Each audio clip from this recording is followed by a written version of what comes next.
अस्सलाम वालेकुम dear students, मेरा नाम मोहम्मद आसिफ है। इस वीडियो लेक्चर सीरीज़ में जो हम कोर्स पढ़ रहे हैं उसका नाम है आर्टिफिशियल इंटेलिजेंस। स्टूडेंट्स, ये वीक नंबर 15 और लेक्चर नंबर 27 का क्लिप नंबर 2 है। प्रीवियस लेक्चर में हमने स्टार्ट किया, बल्कि इंट्रोडक्शन किया लॉजिक की, कि लॉजिक्स क्या होते हैं। उसके अंदर हमने ये देखा कि लॉजिकल ऑपरेटर्स क्या होते हैं, जिसमें मैंने आपको बताया एंड ऑपरेटर, और operator, not, implication, XOR and so on. हमारे पास बहुत सारे लॉजिकल ऑपरेटर्स हैं। इसके बारे में हमने डिस्कस किया और आप लोगों को बताया कि ये लॉजिक्स जो होते हैं वो हम क्यों और कहाँ पर यूज़ कर सकते हैं। आज का जो टॉपिक है इसमें हम देखेंगे कि लॉजिक रूल्स क्या होते हैं, जिसमें हम लोग देखेंगे ट्रुथ टेबल और दूसरा है इन्फ्रेंस रूल्स। तो इन दोनों को हम लोग लॉजिक रूल्स बोलते हैं। इस पे कैसे एग्जांपल सॉल्व करेंगे ये अब इस लेक्चर में इंशाल्लाह हम देखेंगे। एक या दो एग्जांपल सॉल्व करेंगे। तो सबसे पहले थोड़ा सा रिकेप करते हैं कि ताकि हमें पता हो। इंट्रोडक्शन करते हैं लॉजिक्स की, कि लॉजिक्स क्या होते हैं। The basic purpose of the logic is to validate the results by using the given facts whether the conclusion is valid और नॉट।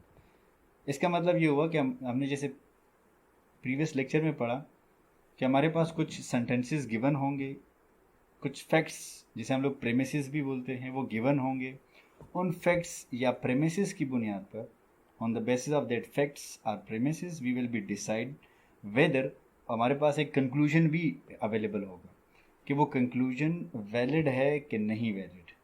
तो वो सेंटेंस फॉर्म में हमारे पास अवेलेबल होंगे ये सारा, जिस पे हम ये डिसाइड करेंगे। तो ये होता है लॉजिक।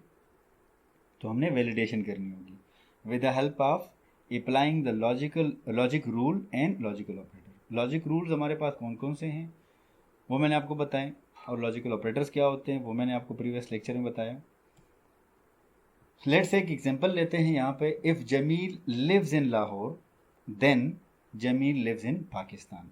तो ये हमारे पास फैक्ट नंबर 1, या आप कह सकते हैं प्रेमिस नंबर 1 है in a form of sentence. Number 2, Jamil lives in Pakistan, ये हमारे पास दूसरा फैक्ट है। जो कंक्लूजन है इन लोगों ने निकाला कि therefore Jamil lives in Lahore, ये इनका कंक्लूजन है। अब ये सही है गलत है, हम मतलब सिस्टम जो है वो इसको डिसाइड करेगा on the basis of logic rules. ये हमारे पास दो फैक्ट्स अवेलेबल हैं। जैसे आप यहाँ पे देख रहे हैं, अगर हम अपनी डिसीजन लें बीइंग अ ह्यूमन, तो ये ज़रूरी नहीं है कि जो बंदा पाकिस्तान में रहता हो वो लाहौर में भी रहता हो, वो कहीं और भी रह सकता है। ठीक है। The above conclusion is not valid because every Pakistani is not live in Lahore।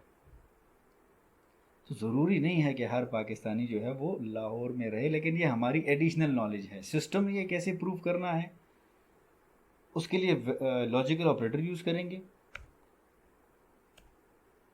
How to validate, ये सबसे बड़ा ज़बरदस्त क्वेश्चन है कि हम इस सेंटेंसेस को, इन फैक्ट्स के जो कंक्लूजन ड्रा किया है उसको हम कैसे वैलिडेट करेंगे, जो हमारे पास प्रॉब्लम है। First you have to convert the statement into the multiple variables like A B C or X Y Z. पहले हम करेंगे क्या, हमारे पास जो सेंटेंसेस या फैक्ट्स गिवन है विद द कंक्लूजन, उनको हम कन्वर्ट करेंगे वेरिएबल्स में। Variable mean A B C X Y Z and so on. ठीक है, कैसे करेंगे वो मैं आपको बताता हूँ। Then according to the rules we will apply accordingly and solve the problem. अब हमने क्या करना होगा कि वेरिएबल में कन्वर्ट करने के बाद हमने लॉजिक के जो रूल्स हैं वो अप्लाई करने होंगे। अब लॉजिक रूल्स कौन से हैं, जैसे मैंने आपको स्टार्ट में बताया, अभी डिस्कस भी करेंगे, जो कि दो हैं हमारे पास।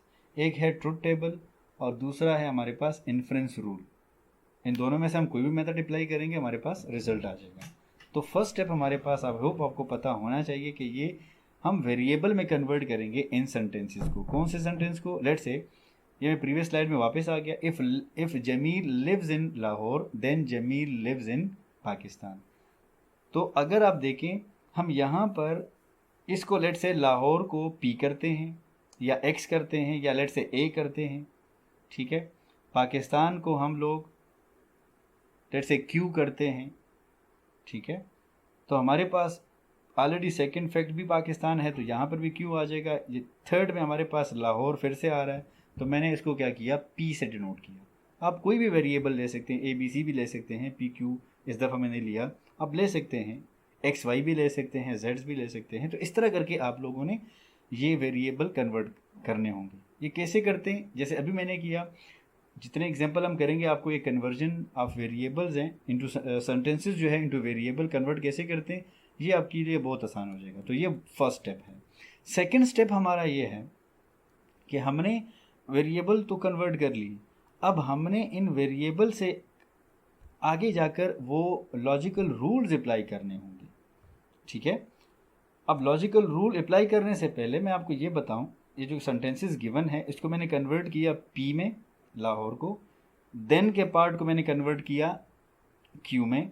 ठीक है, तो याद रखना चाहिए लाहौर पी में, ठीक है, और पाकिस्तान क्यू में, तो पाकिस्तान क्यू लाहौर। तो यहाँ पर अगर मैं इसको सिंप्लीफाई फॉर्म में लिखूँ इन वेरिएबल फॉर्म, तो मैंने कहा था जब हमारे पास इफ़ और देन जब भी सिचुएशन आएगी इसका मतलब होगा कि इम्प्लीकेशन यहाँ पर यूज़ हुआ है। तो हम इसको सिंपल लिखेंगे कि इफ़ पी देन मतलब इम्प्लीकेशन क्यू, यहाँ पर सिंपल वर्ड में लिखा if P implication then Q. ठीक है, तो इम्प्लीकेशन का साइन यहाँ पर आ रहा है, पी इम्प्लीकेशन क्यू। और हमारे पास नेक्स्ट फैक्ट जो है, फैक्ट नंबर 1 के बाद फैक्ट नंबर 2 ये है कि जमील लिव्स इन पाकिस्तान। तो पी पाकिस्तान को मैंने रिप्रेजेंट किया था जिस वेरिएबल से, वो है क्यू। और जो हम कंक्लूड कर रहे हैं, ठीक है, देयरफॉर से जो हम कंक्लूड कर रहे हैं, कंक्लूजन है कि जमील लिव्स इन लाहौर, तो उसको हमने लाहौर को डिनोट किया था पी से। तो ये हमारे पास सिंप्लीफाई फॉर्म में आ गया, कह सकते हैं आप वेरिएबल में हमने इसको कन्वर्ट किया। First P implication Q, then Q, ये दोनों फैक्ट्स आ गए। The third one is the result. ठीक है, अब प्रीमिसेस और कंक्लूजन हमारे पास आ चुके हैं सिंप्लीफाई फॉर्म में। क्योंकि हमने इसको सिस्टम में देना होता है तो बजाय हम सेंटेंसेस के हम इसको कन्वर्ट कर देते हैं वेरिएबल में। अब हमारे पास दो टेक्निक्स हैं फॉर द वैलिडेशन, जैसे मैंने आपको बताया। नंबर 1 है यूजिंग ट्रुथ टेबल और नंबर 2 है इन्फ्रेंस रूल। अब ये दो टेक्निक यूज होते हैं वैलिडेशन के लिए कि ये जो सेंटेंसेस हमारे पास आ गए, ये वाले या ये वाले सेंटेंसेस जो हैं, इसको हमने इसके रिजल्ट को वैलिडेट करना है कि whether the result is valid or not. तो पहले हम लोग ट्रुथ टेबल का मेथड देखेंगे। ट्रुथ टेबल का मेथड आई होप आपको पता है, मैंने लॉजिकल ऑपरेटर में प्रीवियस लेक्चर में आपको रिवाइज भी करवाया कि हमारे पास पहले ट्रुथ टेबल बनाएंगे। तो ट्रुथ टेबल का जो फार्मूला है वो है 2 raised to the power n। n mean number of variable. तो हमारे पास दो वेरिएबल्स हैं, ठीक है, दो वेरिएबल यूज हुए हैं, तो इसका मतलब 2 रेज़्ड टू द पावर 2, तो हमारे पास ओवरऑल जो आएगा वो 4 आएंगे। तो 4 ओवरऑल हमारे पास रोज बनेंगे। तो पी क्यू, ठीक है, तो हमें पता है कि हम इसकी मैपिंग कैसे करते हैं, double true, double false, true false, true false.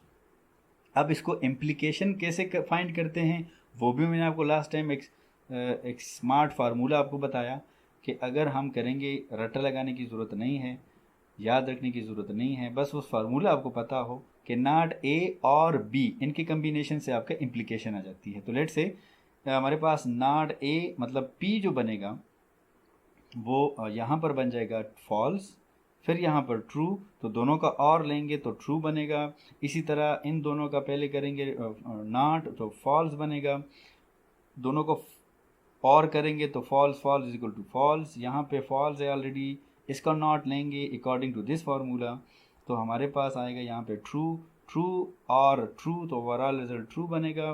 फिर हमारे पास यहाँ पर है फॉल्स, तो इसको हमने कन्वर्ट किया निगेशन में, यहाँ पर बना है ट्रू, तो ट्रू और फॉल्स को हमने जब इन दोनों का और लिया तो हमारे पास रिजल्ट आया ट्रू।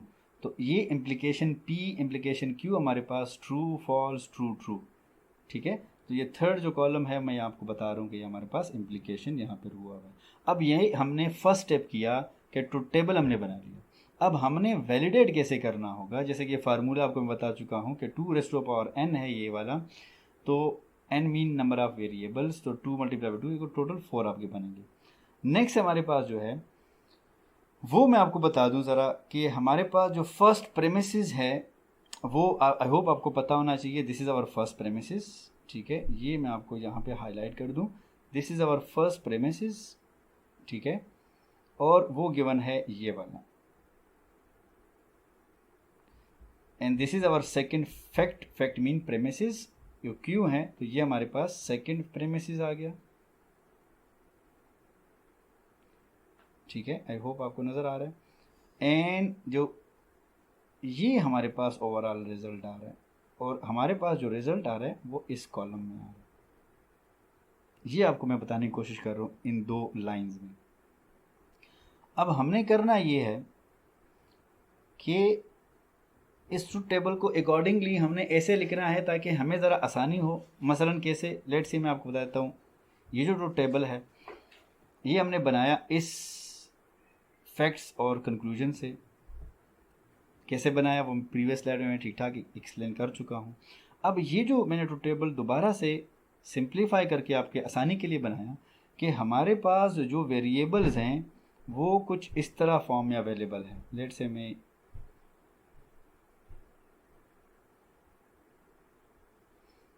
वेरिएबल नंबर 1, ठीक है, और वेरिएबल नंबर 2।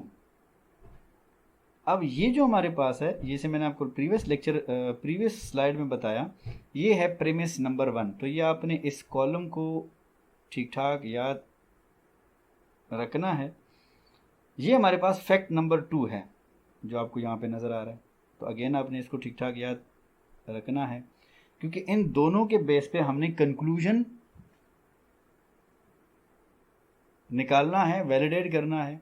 और हमारे पास जो कंक्लूजन सेंटेंस है ये पी वाला, आई होप आपको नज़र आ रहा है यहाँ पे ऊपर, और इस टेबल में आपको यहाँ पर नज़र आ रहा है। मैंने ऊपर लेबलिंग भी की है ताकि आपको आसानी हो। तो इससे हमने ये देखना है कि हमारे पास जो रिजल्ट है वैलिड है कि नहीं है। तो ये ट्रुथ टेबल कैसे बना वो तो ऑलरेडी मैं आपको बता रहा हूँ कि ये यहाँ तक ऑलरेडी हम बना चुके थे, यहाँ तक तो ऑलरेडी हम बना चुके थे। इसको सिर्फ मैंने सिंप्लीफाई किया ताकि नंबर 1 हमारे पास फैक्ट आ जाए, फैक्ट नंबर 2 हमारे पास आ जाए, और ये हम आइडेंटिफाई करें हमारे पास कंक्लूजन। तो उसी चीज़ को, इम्प्लीकेशन को अपनी जगह रख दिया, क्यू को उठाकर यहाँ पर रख दिया, मैंने कोई चेंज नहीं किया। और इसी तरह जो रिज़ल्ट है, जो कंक्लूजन है, उसको मैंने यहाँ पर लगा दिया। आई होप आपको ये जो स्लाइड है और ये जो कॉलम्स हैं वो नज़र आ रहे हैं। अब हमने इनवैलिडिटी या वैलिडिटी कैसे डिसाइड करना है तो वो नेक्स्ट स्लाइड में मैं आपको बता देता हूँ। नेक्स्ट स्लाइड में अगेन वही आपके पास गिवन है, तो मैं दोबारा से यहाँ पे आपको मार्क कर देता हूँ कि हमने इन दो जगहों को विद द कंक्लूजन के साथ चेक करना है, मैच करना है। तो डिसीजन हम कैसे लेंगे, ये बड़ा इंपॉर्टेंट सेंटेंस है, आपने इसको याद रखना है जब तक आप लॉजिक पढ़ रहे हैं। इसमें ये बता रहे हैं कि if all the premises are true and result is false then the conclusion is invalid कि अगर हमारे पास जितने भी प्रेमिसेस हैं, इसकी बात हो रही है, ठीक है, प्रेमिसेस के जितने भी प्रेमिसेस हैं वो ट्रू आते हों, और रिजल्ट मतलब कंक्लूजन में हमारे पास फॉल्स हो, तो हमारे पास अगर ऐसा एक भी हो किसी रो में, तो समझ जाना ये जो कंक्लूजन है ये इनवैलिड है। और अगर ऐसा ना हो तो ये समझ जाना कि ये रिजल्ट या जो कंक्लूजन है ये वैलिड है। सो लेट्स सी, इसमें देखते हैं। अगर आप ओवरऑल मैं देखूं, आसान से जल्दी से मैं अगर डिसाइड करूं, कंक्लूजन में जो आपके पास फॉल्स आ रहा है, उस फॉल्स को मैं यहाँ पे मैच कर रहा हूँ इस ट्रू और इस ट्रू के साथ। तो हमने ये कहा अभी इस डिसीजन में कि हमने इस रूल के मुताबिक ये देखना होगा, अगर कंक्लूजन में या रिज़ल्ट में हमारे पास फॉल्स आ रहा है, और जैसे कि इस थर्ड रो में आ रहा है, और प्रेमिसेस में हमारे पास दोनों ट्रू आ रहे हैं उसी रो में, तो हमारे पास जो ओवरऑल रिज़ल्ट होगा वो इनवैलिड होगा।